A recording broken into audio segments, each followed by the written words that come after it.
like the cool thing about my secondary school is so ghetto. Like we are top 3 from the bottom.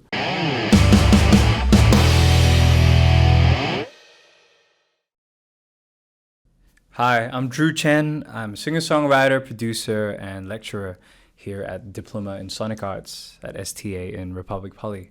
And I'm here with the very talented Mr. Cravis Chang, better known by his artistic moniker, Cravism. Welcome to Talk Shop. Thanks for having me. Yeah. Man, you've released so much incredible music. You've got 2 albums. You've got a collaborative record. You've had your music placed with the Adidas Originals flagship stores internationally. Yeah. You've opened for Slum Village. I mean, wow. Tell me about your current project, Cravism and Maya Diego, right? Yeah. Okay, so we have this current, it's ongoing. It's called Karate EP. Something I've got to do before I say so it's a 5-single EP. Many more in the unreleased folder. They need to go, man. I feel you. No more space in my laptop already. How do you make a Cravis and Maya track from start to finish? I make the beat first. And when I make the beat, most of the time, like 90%, it wouldn't be like, okay, I'm making this beat for Maya. I'm making this beat just for like practice. Most of the time it's just practice, like just trying something out, trying a new drum sequence, like off-cuted. That's all is in my head when I'm making a beat. Or maybe I could, like, there's a new sample that I want to chop, like a Luther Vandross sample that I want to chop, that kind of thing. Wow. Yeah. Only then when I have the final product of the beat, and when I say final product, it's like the loop, the arrangement, like the structure. So like I arrange the beat how I want it to be. So I think that's the interesting thing. So like when I send over the beat to like singers, most of them they will be like, can you change this? Can you change that? Sure. Because it doesn't fit the singing formula, like the intro, verse, chorus, pre-chorus kind of formula. But when I send it to Maya, she will like, let me see what I can do with this. Let's see what I can come out of this. Like the chorus doesn't have to be here, that kind of thing. Like and usually my beats they're all in a loop. So she decides where the chorus can be. She decides where the verse can be. When I send her my beats, she doesn't come back to me. It's like, I need you to like extend it to like 32 bars or like 64 bars, that kind of thing. Let me just work. Even if the song is too short, even if the song is 2 minutes, she'll be like, let's do it 2 minutes. That's good. So all the viewers out there, go check out their track. Check out Cravis's track, Cravism, Maya Diego, Ladies Night. It's one of my favorites. It's an incredible track. Wow, so it really comes from that beat maker tradition. Yeah. And you do your thing on it, and then you send it through, and then Maya does her thing. So Maya does her thing. She sends it back. And then send it back to you. Then I'll hop out. I'll take out my beat maker hat, put on my mixing engineer hat. Oh wow. Okay. Then I'll mix her vocals. Yeah. I want to take off my musical nerd hat for one second and put on my educator hat. Okay. And say, like, there's a big take-home message here for all of our students and the younger practitioners of the creative arts, is that it sounds like there's a big element of trust. Yes. In your collaboration. Yes. You trust each other. You have to trust. Maya, yeah. You have to trust each other, and also you gotta. Most importantly, I feel you gotta bring your ego down, man.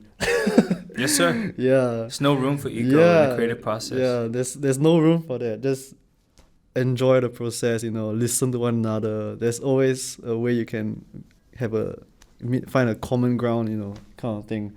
Yeah. Just trust, If you feel like your decision is better, there's always a way you don't have to force it, that kind of thing. You don't have to like, you have to listen to me, you should put your compressor like this, you should put the reverb like this, or like you should make this word a bit louder, that kind of thing. Yeah, because it's not just I feel it's not just like collaborating. It's more of a communication kind of thing. I feel that's very important as well in terms of how you communicate with your collaborators is very important as well. You don't want like them to have bad vibes, like they might not record the second verse yet, but like with the first verse, you guys are arguing already. that might give him a very bad energy for the second verse later, something like that, you know. It's gonna spoil the. Yeah. So as a job of like, I mean, it takes two hands to clap, right? But maybe like what I would do is like I try to like motivate them, you know, that kind of thing. Like, yeah, that's good, you know, let's try something else, you know. I don't know how I feel about that, but let's keep that for later, that kind of thing. Yeah. So you gotta trust, you know. Yeah, I feel like trust and communication. Trust, communication, and what you just said there when you said, as a producer, Mm-hmm. part of your job is actually to create positive vibes, For sure, man. motivate. Yeah, right? yeah. Keep the flow, keep the creative Hype man, energy. you gotta be the hype man. You gotta be. Yeah. You gotta But be. you gotta the, be careful with that sometimes, though. You gotta know what's right sometimes. Yeah, cause okay, it really depends. If like the singer doesn't know what he or she wants, Yeah. okay, then you have to take the step and like try to lead the person. Sometimes you gotta be the point guard. You gotta be Yeah, the captain. Yeah. correct. Yeah, Got it. but if they're stubborn, you know, they don't know what they want, Yeah. and they don't want to listen, then I feel maybe you gotta like work with someone else. I don't know, but like there's always a way. There's always a way to like get them in their head.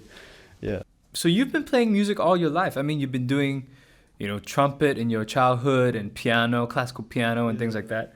So you've been making music for many, many years, and yet you're still pushing yourself by practicing and like experimenting with your craft. Your song starts with a process of experimentation where you're trying, Yeah. new chords, or Yeah. you're trying different rhythms and things like that. Yeah. And you're still, it seems to me, you're still very much in love with the art form. For sure, man. Yeah. How do you maintain that? How do you maintain your motivation to Just keep getting better? I just keep listening to music, man. Every day, like I always tell myself, like every day when I wake up, I try to like make an effort to discover at least 10 new music. Woo! Yeah. That's a lot of music. And I have to make sure like the 10. Actually, it's quite easy though with Spotify now. Discover weekly. Yeah, that's what I've been using. I try to find like 10, at least 10. Sometimes if I'm into it, I can go up to like 50, that kind of thing. Try to find like 10 different artists I've never heard before, different genres. Yeah. Can be different languages as well. When I'm listening to new music, there's always inspiration, in terms of like the way the drums are being played, melody, what else? Whether I can sample this, chord progressions. Yeah, so I think that's why that's how I fight my writer's block as well. At the same time, it gives me inspiration. So it's killing two birds with one stone. What do you do when you need to refresh your mind and take a break From music. From what you do? I dance. You tell me about that. Tell me about your journey as a professional b-boy. I started out dancing when I was in secondary school. So like the cool thing about my secondary school, Tanglin Sec, shout out. It's a very ghetto school. It's so ghetto, like we are top 3 from the bottom. That's how ghetto we are. In our timetable, there's literally called dance class. Okay. And it's 3 periods. So it's for lower sec only. Like lower secondary. So like we all had to learn like dancing and stuff. For the girls they had to learn like, so they split between girls and boys. Girls have to learn like contempt and ballet. For the guys we have to learn street dance. So everyone wanted to like, we want to learn breaking, we want to learn breakdancing because it's cool, we can get all the girls that kind of stuff. And make you the popular kid. Yeah. So everyone had to at least like learn how to do a baby freeze or a headstand or a handstand, to like be cool. And I wasn't that because I couldn't do that. And I was from band, all my other friends, they were in dance. Yeah, I feel kind of like FOMO, I guess. Okay. So I went on to train, that kind of thing. And I actually kind of liked it. Fell in love with it. When I first got my first baby freeze, I was like, oh man, this could be something, Then from there on, I just tried. And I didn't really like dancing in school first because I think because they didn't really like me because I was in band. They were like, like how we're all cool now, but back then we were all like, who's this guy? He's from band, he's trying to be a dancer. Just stick to playing on trumpet. It's like a different clique. Yeah. But I think that's a blessing in disguise because that made me go out there and find other dancer friends, which are now my crewmate. Like, Okay. Yeah. Okay.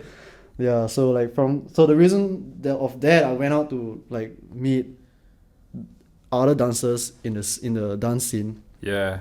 I think that made me improve a lot because like every like Tuesday or Thursday I'll like skip remedial to go to Esplanade to practice that kind of thing.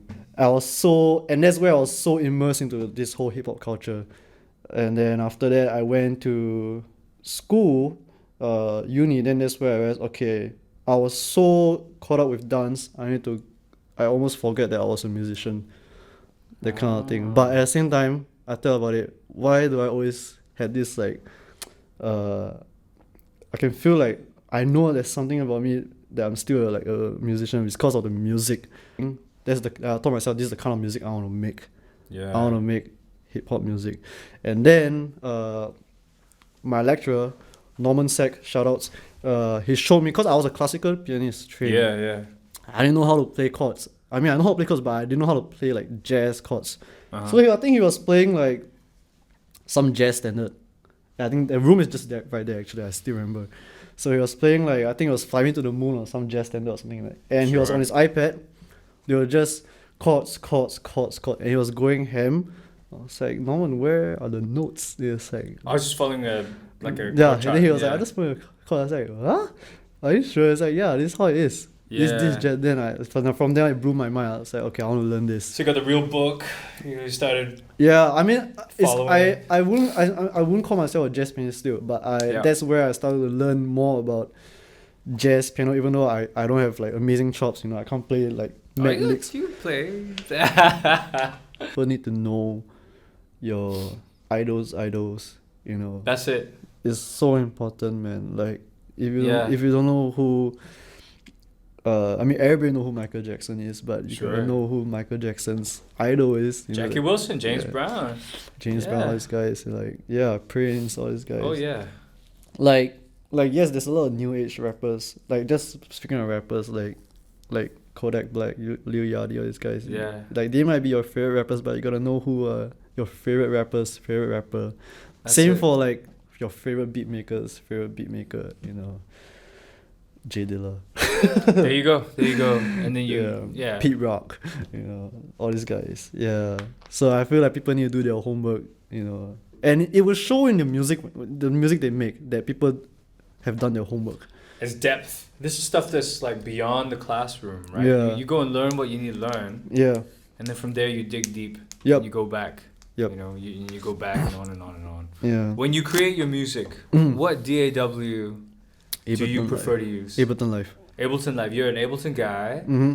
And if you could list maybe a handful of your favorite, plugins or virtual instruments, things that you have in your toolbox that you have mastered, that you use to create your sound.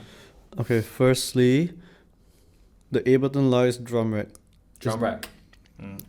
So it's like the drum machine designer in Logic Pro. It's just like, I think it's a 4x4 cell.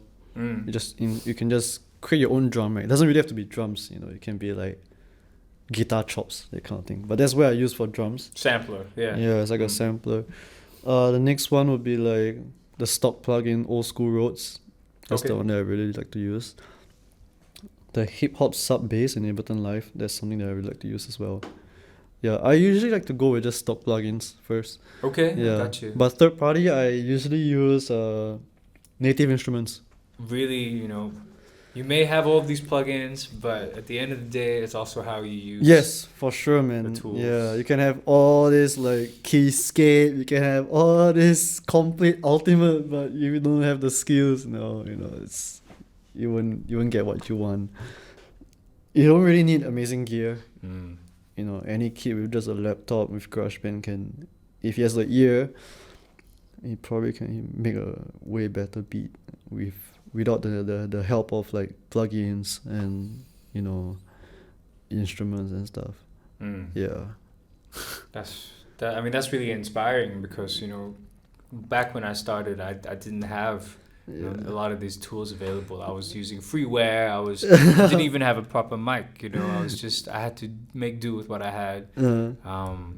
But at the end of the day, that passion and that thirst for knowledge, to keep learning and to keep refining what you do. The hunger, man. The hunger, it takes you a long way.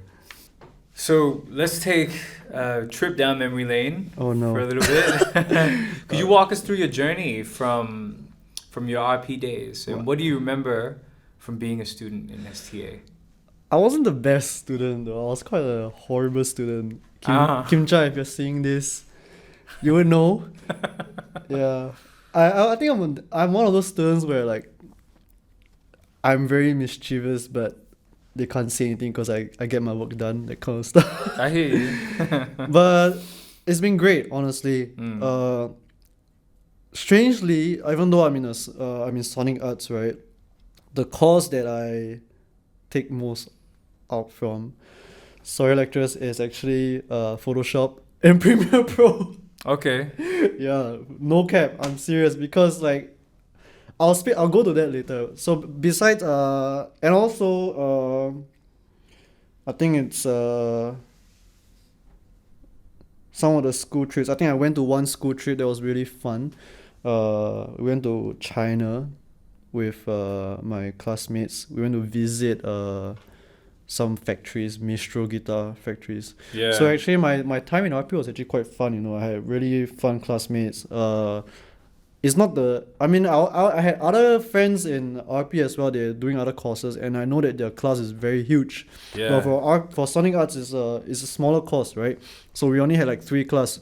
So after like 3 semesters, you would know everyone in the course. Okay. So I think I played my cards right, you know, just being nice to everyone, being friends with everyone, helping each other out, you know. Yeah. That kind of thing. I was that guy, you know, like especially in music theory class, I'll help everyone out, you know. I there's because everyone's here to learn, you know, that kind of thing. I'm not the kind of guy like, oh, I want to be the top, you know, that kind of thing. I'm the chill guy. Yeah, but internship. I went to Shoko. That was really good. In terms of industrial experience, did a lot of live sound, so that was really good. So I think the good thing about this course is actually internship. You know, if you're lucky. I mean, now it's a bit hard because of COVID. Overseas trip, you know, get to see the other cultures and stuff. But yeah, internship was great. Live sound. After I graduated, for me as a guy, I didn't really thought of uni wasn't in my mind first. It's army, you know. Yeah. All the guys out there, okay. If you guys if those guys out there, you know, like you've done your army already, should you go uni? Yes, and also no. It really depends, you know. There's no like formula whether you should go. For me, why I wanted to go uni, honestly, why I wanted to go uni was actually it's just an impulse choice, you know. Because when I was in okay, this is after I finished NS. Okay, after I finished NS, I really wanted to go to UK to study, but I didn't have the money. So I told myself if I wasn't gonna do that, I'm just gonna, you know, find a job, that kind of thing. But one of my senior, he was on RP as well, Sonic Arts. He was studying in LaSalle, and I was hanging out with him outside LaSalle. Yeah. And he was like, hey, there's a open house. You want to go register or not? Then I was like, register for what? He said, register for LaSalle. Then I was like, okay, I just try lah. So I just went to just write my name. And he said like, if you register today in campus, you save $80. Yeah, that was like, impulse. I have to do it. I was like, that's right. Got you, yeah. Then they called me for audition, so I went there. What'd you play? So for the course I entered was electronic music. Oh, okay. So the audition is just showcasing your song. Portfolio. Yeah, it's not like jazz. You have to play piece. It's not like pop. You have to sing. Yeah. So I showed him my some songs that I made. Yeah. And then I had to do a music theory test. And the next thing I know, I'm in LaSalle. There you go. Wow. Yeah. So sometimes you will never know where life takes you. You know. Okay. Yeah. I'm okay. Do I regret? No, because it brings me to my next point. When I was in uni, when I was in LaSalle, the biggest thing I got off is networking.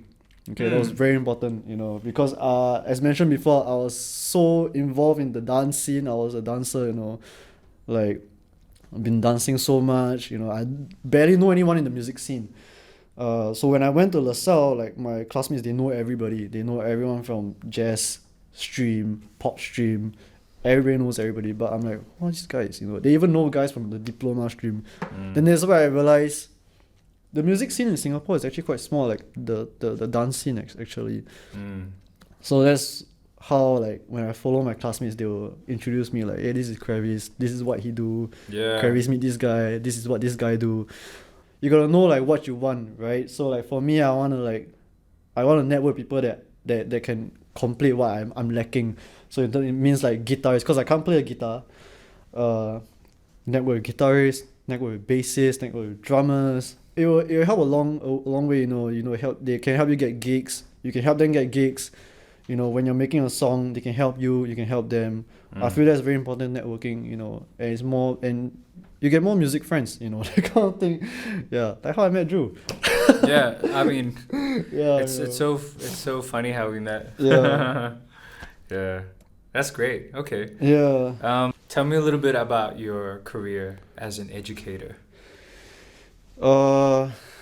So as a lecturer / teacher, I feel like I'm the kind of, I like teaching a lot. You know, I enjoy teaching a lot. When I graduated from secondary school, my band teacher in charge wanted me to go back and teach the Sec 1's music theory. Wow, so you graduated and then you went back to... Yeah, so when I was Gold 7, Coast then, so when I yeah. was 17, I had a job, but I wasn't 18 yet, so they couldn't pay me like proper. So they paid me like $20 per hour. Yeah, Which I know- honestly, I know- that's a lot for a 17-year-old. Like, man, I'm rich. I know what that... teach I remember music theory, teaching ABRSM guitar as when I well. was a teenager. Just want to give a shout out my 2 students who got distinction. Yeah. Yeah, ABRSM grade 5. You know what's up. I was shocked because I didn't even get distinction. Sure. I had a borderline pass. Wow. But if my student got distinction, that means I got distinction. Yeah. Yeah, man. So it just goes to show that, you know, it's not really all about the grades when No. you're doing it, but it's about the journey, right? Yeah, I have a lot of friends, you know, that like they learned piano, violin when they were young. Yeah. Because the parents asked them to do, and they got like full marks for music theory and stuff. Sure. What can't Practical, they you got full marks. You do But so now much. they forget everything because they Yeah. were doing it just for the grades. So, like for me, I was never a distinction student during my ABRSM time. I never had distinction. I'm more of like I just want to play. Yeah. I just want to play music. That's what I Yeah. want to do. Like yes, I have to I have to play 3 pieces. I have to do scales and stuff. But at the end of the day, I just want to play music. Yeah, like I think that's the reason why until now I can still remember like all the scales, all the fingering and stuff. Because I don't memorize it, I just keep playing. So that's also one thing I'm trying to teach my students, you know, is you gotta, it's not just a 1 hour class, you know. You have to practice it. It's like a lifestyle, you gotta treat it like a lifestyle. Yeah. You know, if you treat it like just a class, you know, then That's right. I mean, like depends on how you see it. If you are serious in it, you can't treat it like a weekly class. If you really want to be good at it, you know, you have to commit to it, treat it like a lifestyle. And that's how it'll become second nature. You gotta have your heart in it. You gotta have some skin in the game. Yeah, man. Yeah. How do you keep current, you know, with the technology changes, with the updates, with the new plugins and software? Oh, I'm struggling, man. I'm trying my best. We all are, right? Yeah, we all are. Yeah, but eventually we have to keep up one day. Yeah, a lot of engineers or like producers are reluctant to like update their OS or like upgrade their software, that kind of thing. Even my lecturer when I was in uni, I remember the first thing he told me, don't update your Pro Tools, okay? Not recommended. If it's doing fine, just stay with it. I'm not a techie guy. I'll just like, oh, is it right time now to update? Okay, update. Yeah, I don't want to be like, updates like, where's all my files?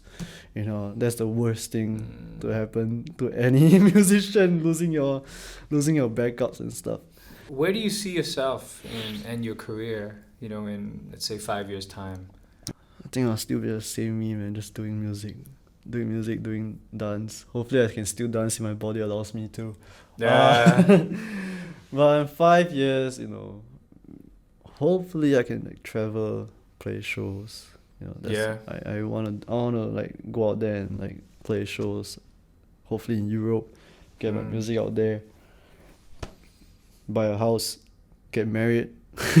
Yeah. So in terms of your own creative output, your own music, any thoughts for your sound going into the future? Any thoughts on the Cravism brand, the vibe of what you're doing? Where do you see that going? Right now I feel like it's going okay. It might go a little bit drill. I've been into drill recently, like drill beats. Yeah, but I'm still gonna keep that neo soul element. So right now I might try to incorporate like neo soul jazz with drill type of beats. Yeah, so that's what I'm trying to do. But I always keep the beat maker heart comes first. Beat maker comes first.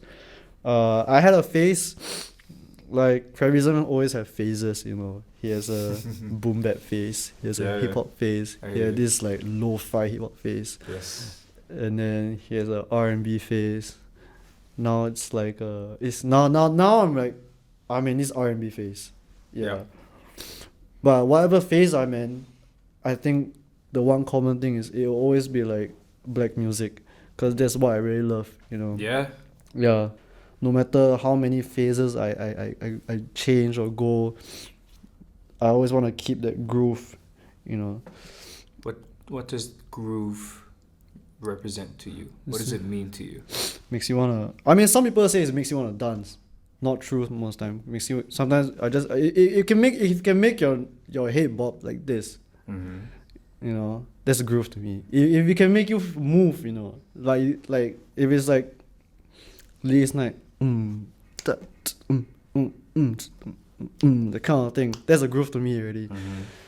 Or it can be like boom bap, makes me want to dance like that kind of thing. Yeah. So I feel like if it just makes your body move a bit to the rhythm, that's groove. That's why I'm trying to start this playlist called Rear Neck Injury.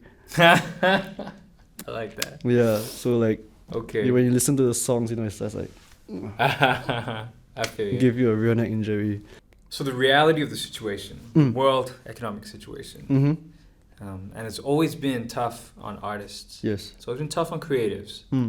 Very much driven by, our passion and our artistic pursuit, our artistic practice. Yep. How do we transition that, and how do we frame that in our minds in order to get practical things done in life, in terms of making money, in terms of making ends meet? Meeting your own financial goals. Okay. What are your thoughts on that? Okay, I'll say it in a standpoint of a music producer, because I'm a music producer. All right.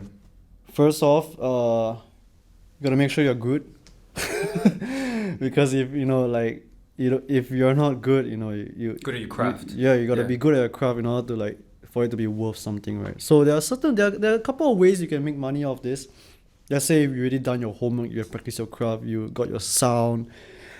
Sample packs, you can start making sample packs, you can start a Patreon page, if you already put music out there, you can start a Patreon page. Like a first tier could be like you can get like a review from me, and people will actually listen and subscribe, you might never know. Another thing is work with singers, work with rappers. People will actually pay. I wouldn't recommend doing the 50-50 split. If you really want the money, you should ask them to pay you. You don't really have to start, like, I'm gonna be like transparent here. Maybe you can just start off small, like a beat like $500. Then from there on, you grow. Everyone has to start somewhere, okay? And then from there on, when you feel like your craft is worth more, that's where you increase the rates. Yeah. And then people know that you're good. Word of mouth is very strong. They'll be like, oh, this guy, he makes beats. Mm. He not only makes beats, he mixes, he records, you know. Mm. So you let people know you provide all these services. This from a music producer standpoint. Let people know you do a good job at mixing. Let people know you do a good job at recording. Because these two are very high in demand, you know, mixing and video recording. They're cross platforms in video. You know, commercials, they need that as well. Advertisements, they need that as well, video recording. Students, you know, that want to do like vocal LCM recording, they need that as well. So don't just think like, oh, I'm not gonna get money, you know, there's a lot. You just gotta like deep dive into it. You know, there are a lot of options out there just for music producer. I'm just speaking, you know, can you imagine if I go like keyboardist or like guitarist or singer? But for music producer, because I'm from Sonic Arts, and I know some of you guys from Sonic Arts are gonna be music producers as well. You guys have a lot on your plate, okay? Mixing engineer, recording engineer, beat maker, you know, artist. You can produce for people. All this stuff, you know, will put money on the table for sure.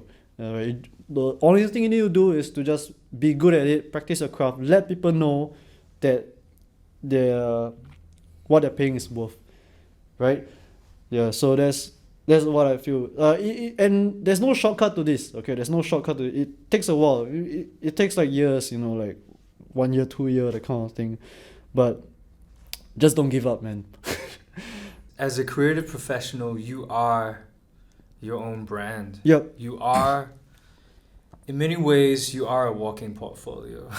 Whether you like it or not, you know, anytime you get to meet somebody and or anybody works with you, or if you're a performer, anyone who's in that audience, you know, you're doing yourself a disservice if you're not portraying the best version of what you can do all the time, and being sincere and generous, you know, with every person you meet. Yeah. And also, you gotta know how to market yourself. There you go. Yeah. You gotta love what you're doing, because if you don't love your music, who is gonna love it, you know? So you gotta love your music first in order for you to like market it. Like, this is what I do, you know, put on social media, Instagram, Facebook, whatever. People say they'll know what you do. They know you're taking your stuff seriously. And then when they need you for your service, they'll pay for you, you know? So that's something you can do. You gotta learn how to, first step, love what you do, you know, take pride in what you do, you know, market it, and then see where it goes from there. Okay, and then don't give up. That's how I heard your stuff. Huh? You know, that's because your branding was so strong. You had this, you know, amazing name. Like the Cravism moniker is so good because it just works with the music. And I heard the music and I saw the way that you package it with the artwork and the styling and all that. Yeah. And it's just like, okay, this just works for me, you know. And I hadn't even met you yet, and I was already a fan. You know what I'm saying? So there's that element of it. And the other thing, I guess, just to go back to maybe when I was a student as well, one of the things that my lecturers taught me was, this is your life. You know, you're going to be doing things that's art for art's sake. Yeah. It's like a passion project. You know, that's to feed your soul, your creative practice to get better. On the other hand, there's art for finance sake. Correct. Yeah, and your day is sort of filled. Your time is filled with things along that spectrum to make this a fulfilling and abundant life for yourself. To be able to keep practicing, keep getting better. You need you fill it up with, you know, you're not always gonna love every single thing you do, but it's part of the grind. Yeah. Right. It's part of what makes what we do colorful. Yeah. Yeah. Just keep doing your thing. Always practice. Always practice, man. Yeah. Yeah. There's a thing about music, you know, it's very competitive, you know. It is. You gotta have the mindset, like, you gotta be the best, you know. Just have that mindset. You don't have to be, but if you have that mindset, you'll be hungry. So everyone watching this video is just gonna feel more confident from how you put it. No, I'm serious, man. Like, no. You gotta think that, okay, I have to be the best, you know. If not, I like, someone's gonna be better than me, and they're gonna pay him, they're not gonna pay me, you know, that kind of thing. It's just to like hype yourself out, not asking you to be like a egomaniac, but it's just to like, I'm pretty sure there are better ways but to do it, but like this is one way I do it, you know. Reminds me of That's one way I just do it. It's like I have to be the best, you know. If not, who else? You know, that kind of thing. Thank you so much. Yeah. You know, thank you so much for Yes. being on Talk Shop. Yeah. Appreciate you, Cravism. Thanks, Cravis. No worries, man. Thank you for having me.